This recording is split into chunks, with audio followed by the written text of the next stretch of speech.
Hello guys, welcome to my channel. आज हम real romantic story my innocent wife इसका next part सुनेंगे। जूही एक बेंच पे जाके बैठ जाता है। उसके बाद जूही इरा के डर से वहाँ पे बैठ के बहुत ज़्यादा रो रहा था और वहाँ पे बैठा हुआ दूसरा सारा ड्राइवर जूही के तरफ बहुत ही अजीब नज़रों से देख रहा था। तभी कुछ देर बाद जब धूप बहुत ज़्यादा बढ़ जाता है, बाकी सारे ड्राइवर एक दूसरे से बोलता है, चलो भाई, धूप बहुत ज़्यादा बढ़ गया है, यहाँ पे रहा तो हिस्ट्रोक हो जाएगा। वैसे भी मेरा तबीयत ख़राब है, डॉक्टर ने मुझे संभाल के रहने को बोला है। इस बात को सुन के दूसरा ड्राइवर बोलता है, वैसे कहाँ जाने की बात कर रहा है। इस बात को सुन के वो दूसरा ड्राइवर बोलता है, पास में ही एक नया कॉफ़ी शॉप खुला है, वहाँ पे चलते हैं, एक एक करके कॉफ़ी ऑर्डर करेंगे और जब तक लंच टाइम नहीं ख़त्म होता उसको ही सिप सिप करके पियेंगे। इस बात को सुन के वो दूसरा ड्राइवर बोलता है, अच्छा आइडिया है।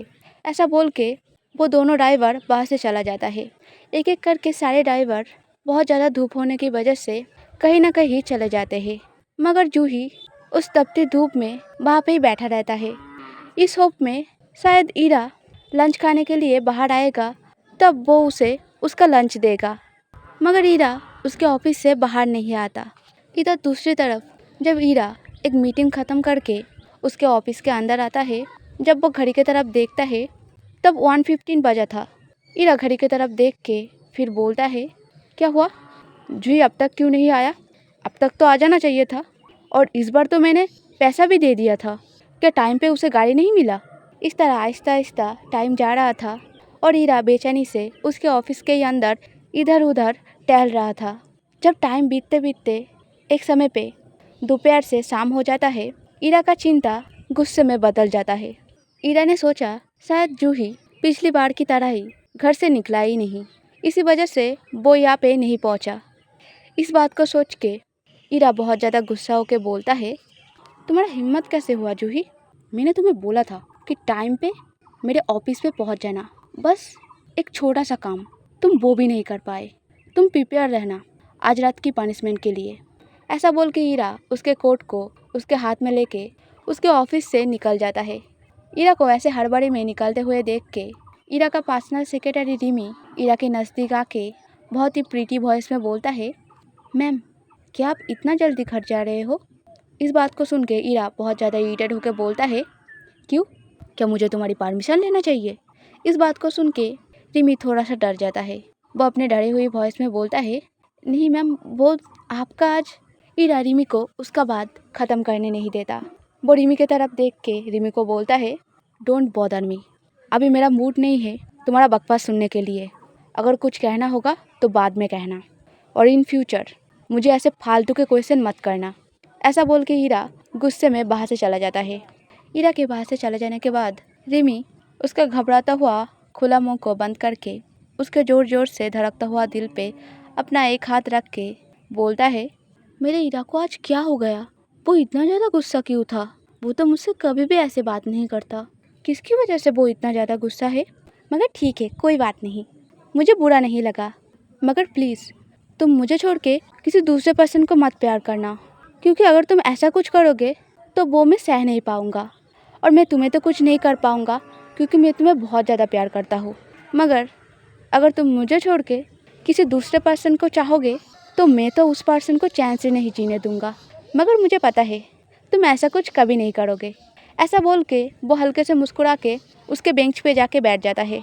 तभी वहाँ पे मौजूद बाकी जो दूसरे एम्प्लॉय था वो सभी खुसुर फुसुर करके बोलने लगता है, देख देख कितना पागल लड़की है, रिमी का हरकतें देख, ये लड़की कभी नहीं सुधरेगा।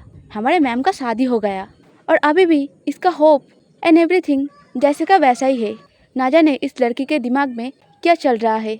इधर दूसरी तरफ ईरा उसके कंपनी से निकल के उसके ड्राइवर को बोलता है ड्राइविंग एरिया से उसके कार को निकालने के लिए।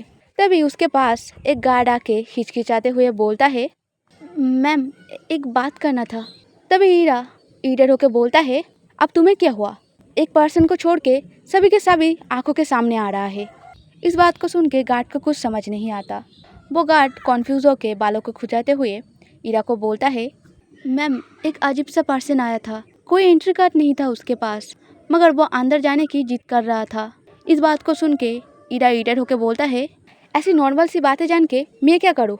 अब क्या तुम लोगों का काम मुझे करना पड़ेगा? गार्ड ईरा की इस वॉइस को सुन के बहुत ज़्यादा घबरा जाता है। उसे लगता है अगर वो इस बात को इम्पोर्टेंट प्रूव नहीं कर पाया तो ईरा गुस्सा होके उसे काम से निकाल देगा।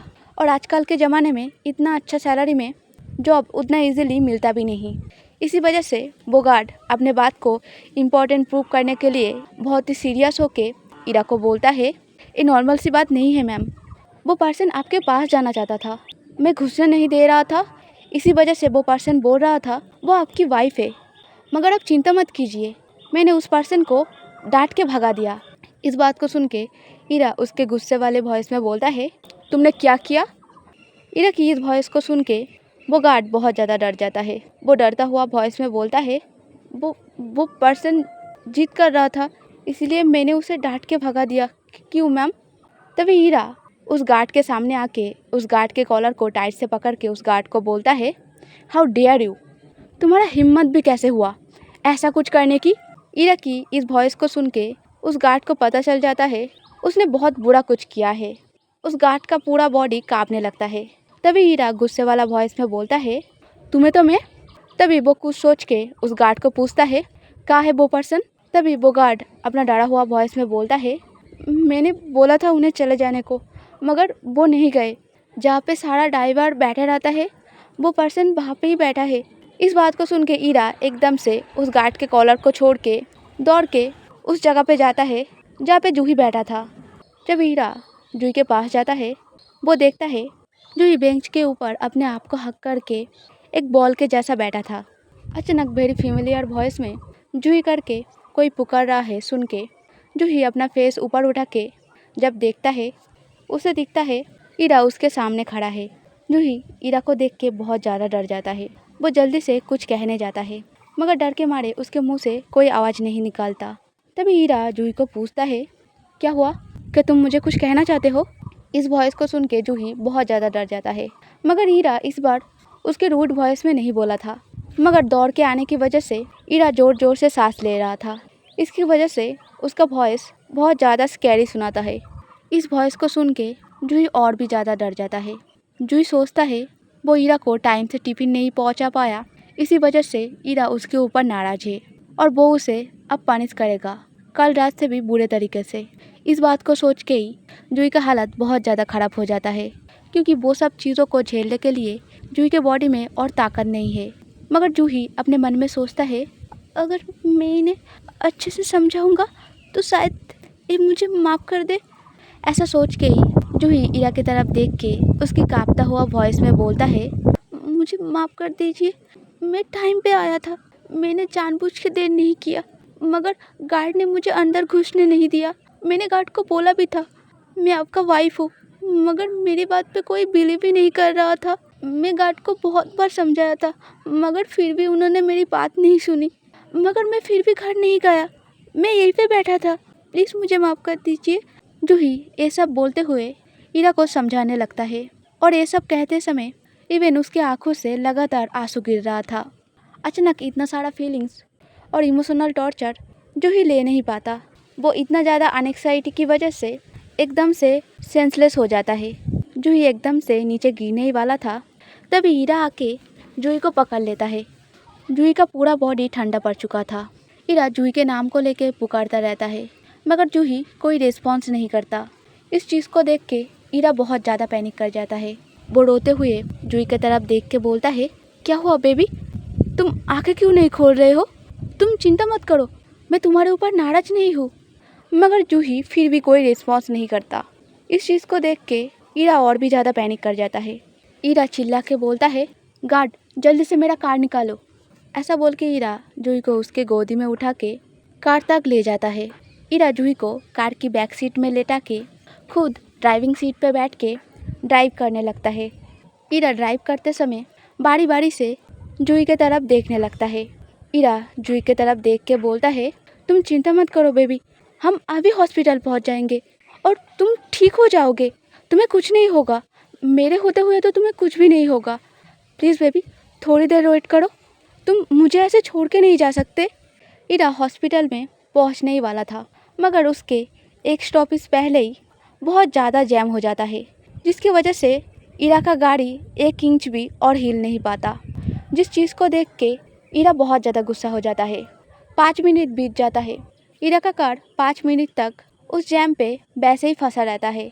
इस चीज़ को देख के इरा बहुत ज़्यादा इरिटेट हो जाता है। वो एक मैड पर्सन की तरह उसका कार का हॉर्न लगातार बजाए जा रहा था, पर एक कार भी उसके जगह से नहीं हिल रहा था। इरा उसके सर को विंडो से बाहर निकाल के चीख के बोलता है, गॉड डैम इट, मेरे गाड़ी के सामने से हटो। मगर इरा का चीखने का कोई फ़ायदा नहीं होता। एक भी कार उनके जगह से नहीं हिलता। ये देख के इरा जल्दी से अपने कार के अंदर बैठ के उसके फ़ोन को लेके किसी को कॉल करता है। वो उस पर्सन को कॉल करके बोलता है, मैं हॉस्पिटल से एक स्टॉपेज पहले हूँ और यहाँ पे बहुत ज़्यादा जैम है। जितना चाहे उतना फोर्स लेके आओ और ये जैम जल्दी से जल्दी हटाओ। ऐसा बोल के इरा उसके फ़ोन को काट के एक बार जूही की तरफ देखता है। जूही के बॉडी में कोई रिस्पॉन्स नहीं था, जैसे कि जूही मर गया हो। इस चीज़ को देख के इरा का आंखें टियारी हो जाता है। उसके हार्ट में एक अजीब सा पेन होने लगता है। इरा फिर से सामने की तरफ देख के पागलों की तरह हॉर्न बजाने लगता है। कुछ देर बाद सारे कार आहिस्ता आहिस्ता सामने से हटने लगता है। इस चीज़ को देख के इरा उसके कार को लेके आगे बढ़ने लगता है। हॉस्पिटल पहुंच के इरा डॉक्टर डॉक्टर चीख के सारे हॉस्पिटल को अपने सर पे उठा लेता है।